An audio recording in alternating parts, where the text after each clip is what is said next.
Today we are going to make a garden-to-table pizza from scratch. There are so many incredible things ready for harvest in our gardens right now that I just have to take you along to pick some of these beautiful fresh ingredients. This will be one of the freshest, most delicious pizzas you've ever had in your entire life. So without further ado, let's get cooking.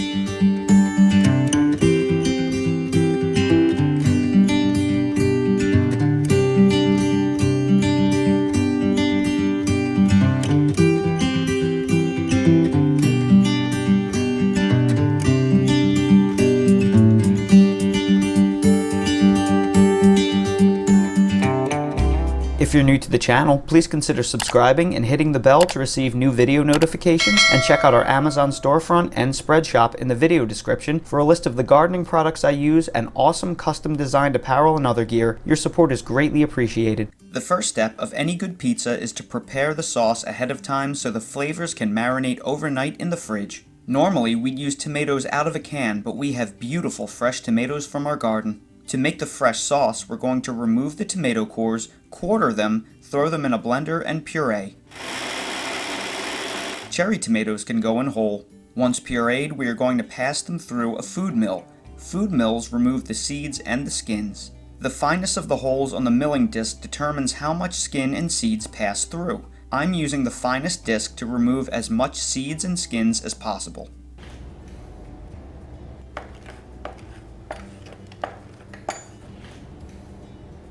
On the stove, we are going to warm olive oil over medium-low heat and add 2 minced garlic cloves. The idea here is not to brown the garlic, but to simply infuse the olive oil with garlic flavor. After 1 minute, we will add our fresh tomato puree. Normally, pizza sauce is cooked little or not at all, but that's because canned tomatoes are pre-cooked in a puree that's already been reduced. Since we are using fresh tomatoes, the water content is very high, so we will need to bring it to a simmer and reduce it roughly by half, maybe a little more. While reducing, add a big pinch of dried oregano that we pulverize between our fingers to release the oils.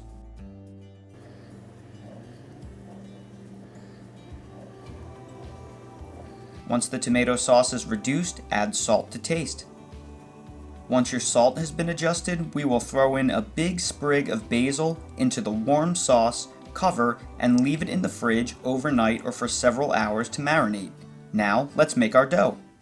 A proper pizza dough only includes 5 ingredients: a high gluten bread flour, or 00 flour if you can find it, water, salt, sugar, and yeast. I never put an oil in my pizza dough because it makes it heavy and gummy. How much dough you make is up to you, but I included a basic pizza dough recipe in the description that will make 2 large or 3 smaller pizzas. Whatever dough recipe you choose, make it at least 24 hours ahead of time so the dough can cold ferment in the fridge and develop flavor, similar to sourdough. If you don't make your dough ahead of time, the crust will lack flavor. Proof your yeast by combining 110-degree water with a teaspoon of sugar, then sprinkle the yeast on top and mix. In 5 to 10 minutes, the yeast will begin to foam. Combine your dry ingredients in a mixing bowl, add your wet ingredients, mix to combine, then with either a dough hook attachment on a stand mixer or by hand, knead for 7 to 9 minutes to develop the gluten. Once mixed, place the dough in a bowl that has not been oiled, cover it with plastic wrap, and proof it in the fridge at least overnight, but preferably 24 hours. Remove the dough from the fridge 2 hours before you plan on cooking your pizza. Separate the dough into 2 large or 3 small dough balls of roughly equal weight.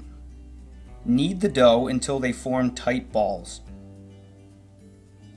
Flour all sides, then cover the dough with bowls so the dough can rise and come up to room temperature and the gluten can relax. Place your oven racks on the 2nd and 4th shelves from the bottom. On the bottom rack, place a pizza steel. On the top rack, place a pizza stone. This is the secret to an amazing pizza crust.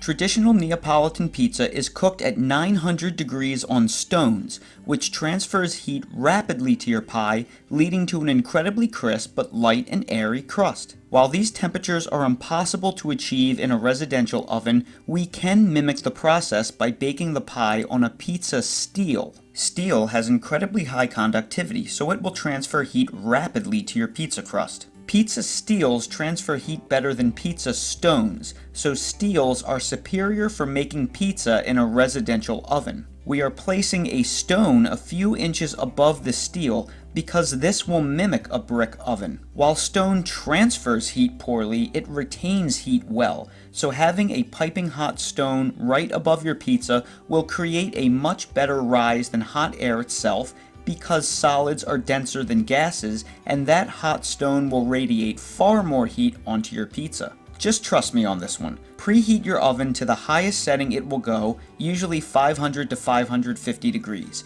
Preheat your stone and your steel for 1 hour at max temperature. If you don't have a pizza steel and a stone, you can simply preheat your oven to the highest temperature and bake it in a pizza pan. However, this stone and steel only costs $40 and $80 respectively at the time of making this video, so if you're serious about making pizza or baking breads in general, they are worth the investment. I have them both linked in my Amazon storefront under Kitchen Equipment and Food Storage if you're interested, as well as the food mill, blender, and other cool stuff I use. Once your oven has been preheated and your dough has come up to room temperature, place the dough on a well-floured surface and begin stretching it to your liking. Don't use a rolling pin or flatten the dough. We want to preserve the rise in the crust and not squeeze out all of those precious air bubbles.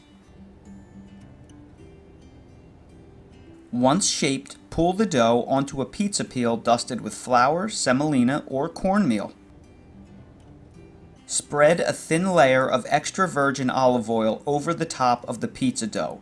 This olive oil layer is key because it prevents water in the pizza sauce from soaking into the dough. Placing tomato sauce directly onto raw dough creates a gum layer because the top of the pizza dough will be wetter than the bottom. Since oil repels water, the oil layer prevents water from penetrating your dough, leading to a lighter, airier crust with no gum layer. Spread the sauce in a circular pattern on your dough and place your cheese. When making pizza, do not use fresh mozzarella. We want to use the standard bricks of low moisture, whole milk mozzarella. This is because water is the enemy of a good pizza, and fresh mozzarella is just too high in water content to use on a pizza unless you're using only a small amount of cheese. Do not use pre-shredded cheese. Pre-shredded cheeses are coated in starches and cellulose to prevent sticking, and those natural powders will ruin your pizza. Shred or slice the cheese yourself by hand from a real block of all-natural whole milk mozzarella. I also add grated Pecorino Romano cheese to my pizza for an added tang, but that's your call. Once assembled, slide your pizza onto the preheated pizza steel. After 3 to 4 minutes, you will want to rotate your pie 180 degrees for even cooking because the back of the oven is usually hotter than the front. Pizzas will cook much more quickly on a steel or a stone due to the high heat conductivity, so you will need to monitor the process by using your oven light. Don't open the door except to rotate or remove the pie because you'll let that precious heat escape. If you find that the top of your pie isn't browning fast enough, a trick is to finish the top under the broiler to get the desired char on your pie. Once cooked to your liking, pull the pizza out and place it on a cooling rack until the cheese sets and the pie can be cut. The cooling rack prevents the pizza from steaming itself and ruining the crispiness of the crust. Here are the fruits of our labor. You can see the incredible rise that we got on this crust. That's because we placed it on the steel and we had the heated pizza stone right above it. So that's how we got this nice charred blister in a residential oven. And if you check out the bottom, look at that. That is brick oven level char right there, and that's because we baked it on the pizza steel. This is how you get incredible results in your own home oven with the freshest ingredients you could possibly ever imagine. Now, if you want to add fresh basil to your pie, now is the time that you want to add it. You don't want to add it while it's in the oven because even with the pizza steel and the pizza stone helping speed up the baking process, you are going to destroy the natural flavors of the basil in the oven. So you want to wait until you pull it out, but the pizza is still good and hot. And then that flavor of the basil is going to permeate all within those cheese oils right there. So you're going to let that sit on there for another minute or two before you dig in. Now let's listen to that crunch.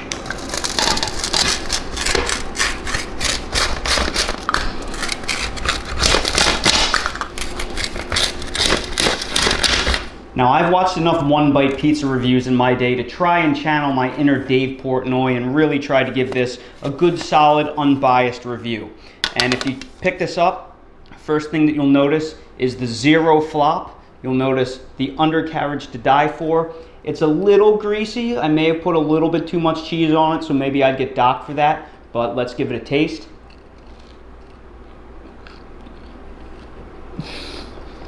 I just want you to hear the crunch right here on the bottom.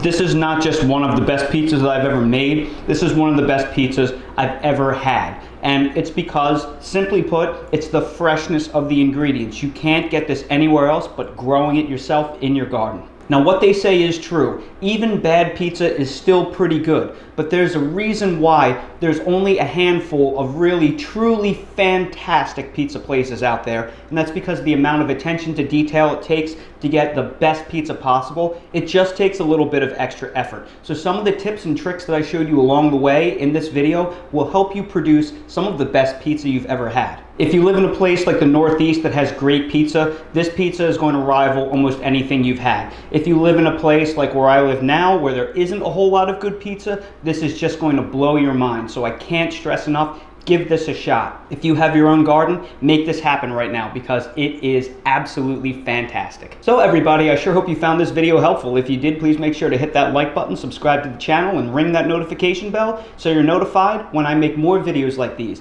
If you're curious about some of the kitchen gadgets I used in this video or things I use in my garden in general, they're all linked down below in my Amazon storefront in the video description. And while you're there, check out my Spreadshop link for custom merch if you want to support the channel. Thank you all so much for watching, and bon appetit. Since we got to make our own pizza from scratch, it wouldn't be fair if we didn't let Dale taste test. Have your own little slice, buddy. I made it fresh from the garden. What do you think, buddy? Oh, it's so crispy and crunchy, isn't it? Say zero flop, Dale. Zero flop. What do you think, Dale? What do you think? 8-4 on the Dave Portnoy scale? 8-4. I think we're going 8-4, buddy. All I need is a coal-fired oven, and I'm getting in the 9s.